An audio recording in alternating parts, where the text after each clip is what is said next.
Place 33, Secrets of Universal Truths Revealed by Sherilyn Bridget Avalon.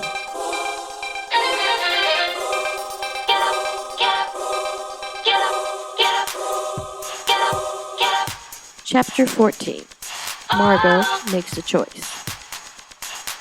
Sterling arrives at the hotel, and as always, Sherilyn tells him, "Let's go to the wind tunnel." In a few minutes, she's ready. They drive to Vegas indoor skydiving. It's only 5 minutes away. They go to the elevator of enlightenment. Then to level 33, the place. They found some crystals outside the door, and they're playing with them while sitting on a huge lily pad. Sterling starts telling Sherilyn about the crystals. Did you know you can create an electrical chemical interaction with crystals? The stones have a certain magnetism that both draws energy in them and puts forth energy too. The stones can be used to manipulate energy in an organized, focused manner, or you can cross the energy flow. With many damaged pathways from falling off a bar stool, Sterling has created new furrows in his mind, or brain grooves.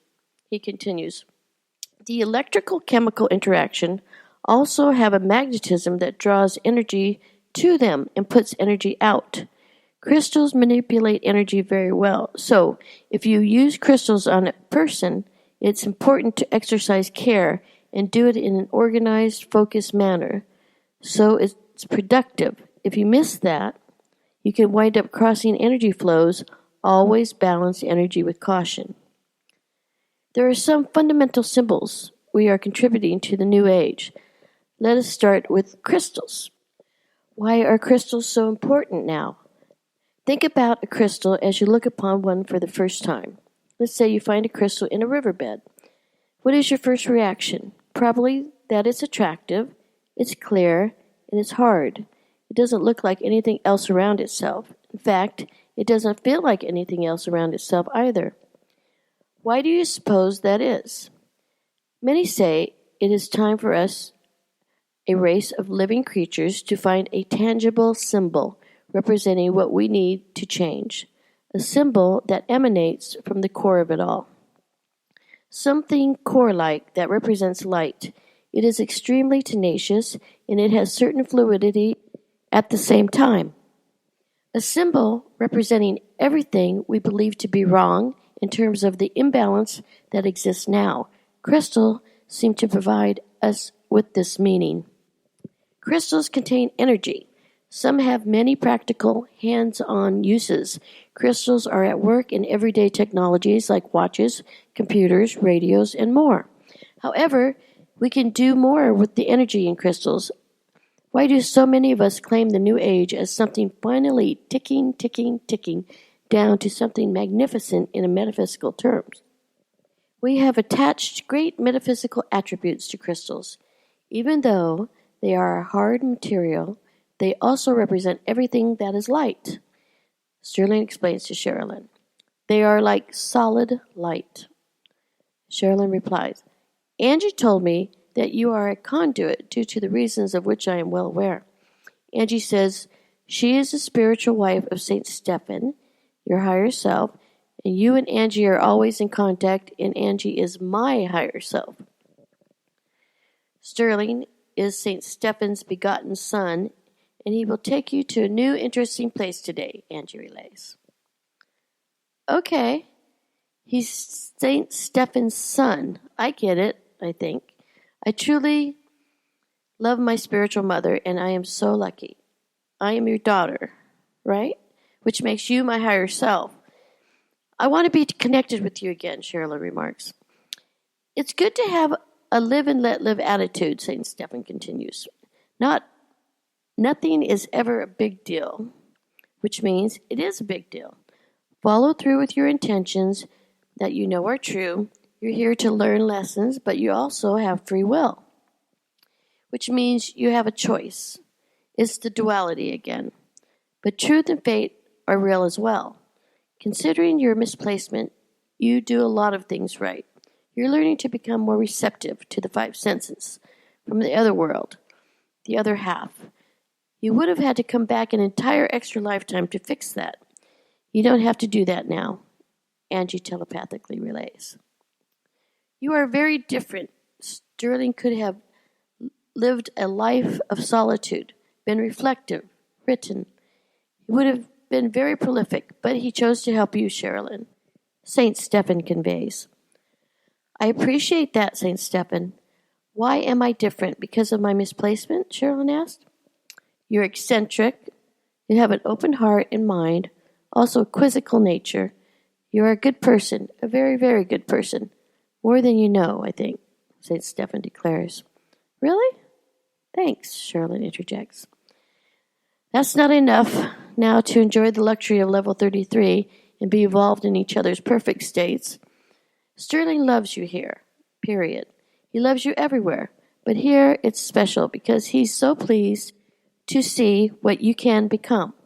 It's about maximizing your potential. This is who you genuinely are at your best. And you look different. We all look different, Joseph says, perched on his log. Oh, hi, Joseph. I know, I'm creamy, Sherilyn sighs. Can we go to another level now?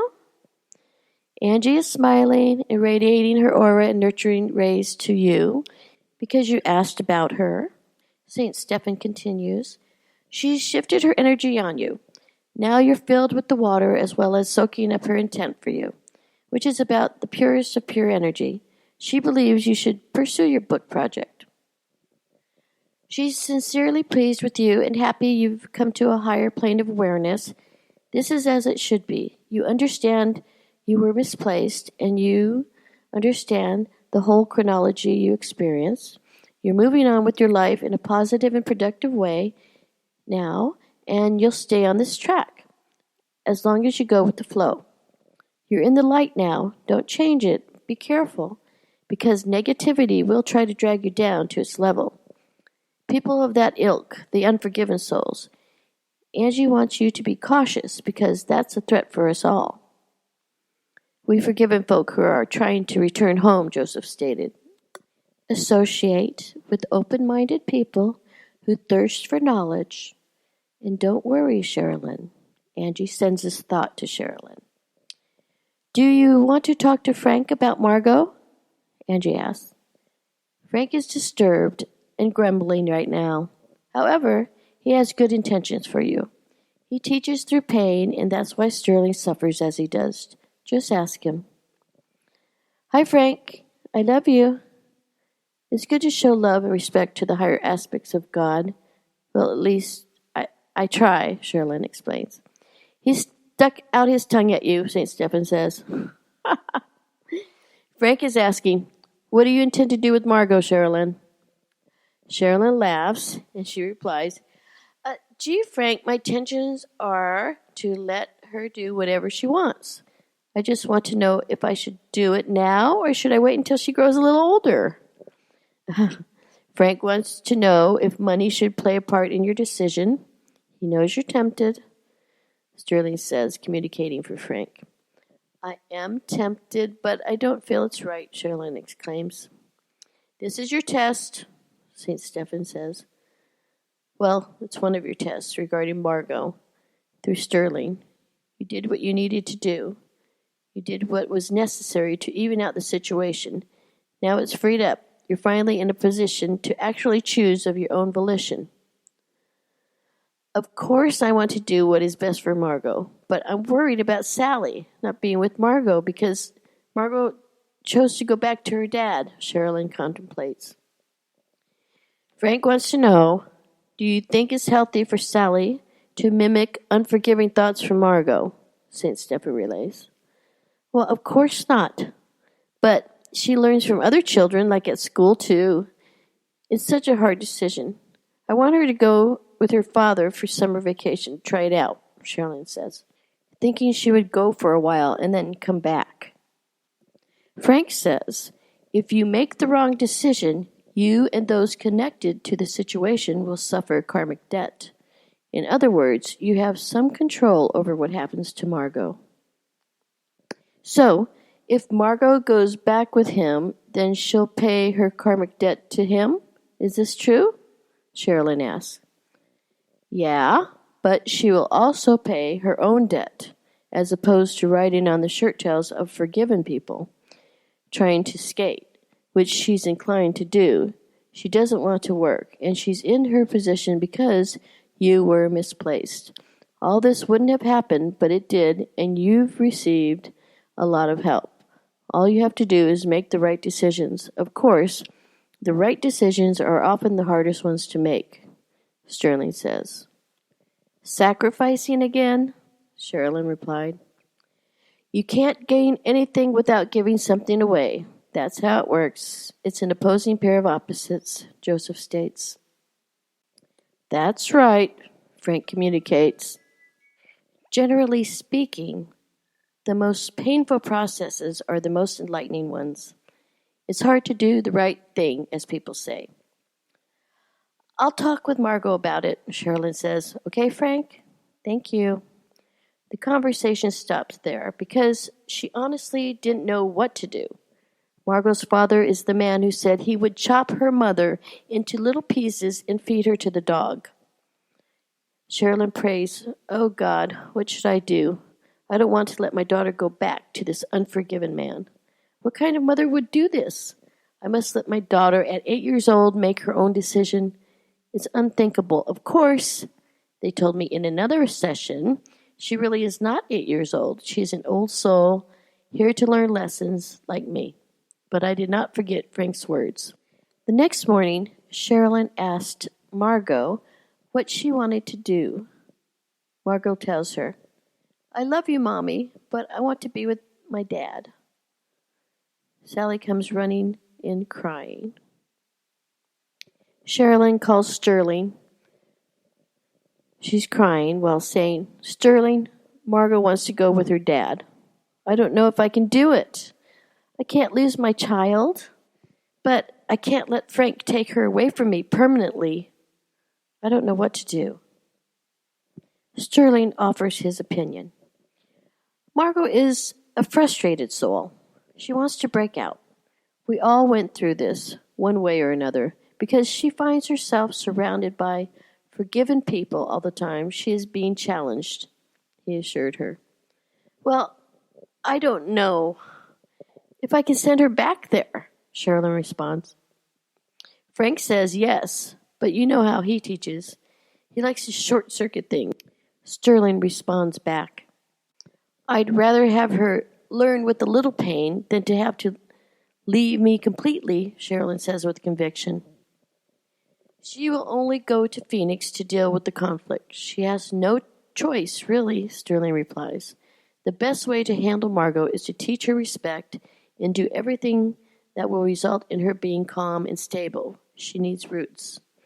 The roots can be mental, not geographic, can't they? Sherilyn probed. Then she can get closer and closer to the light. She can make a lot of progress this lifetime.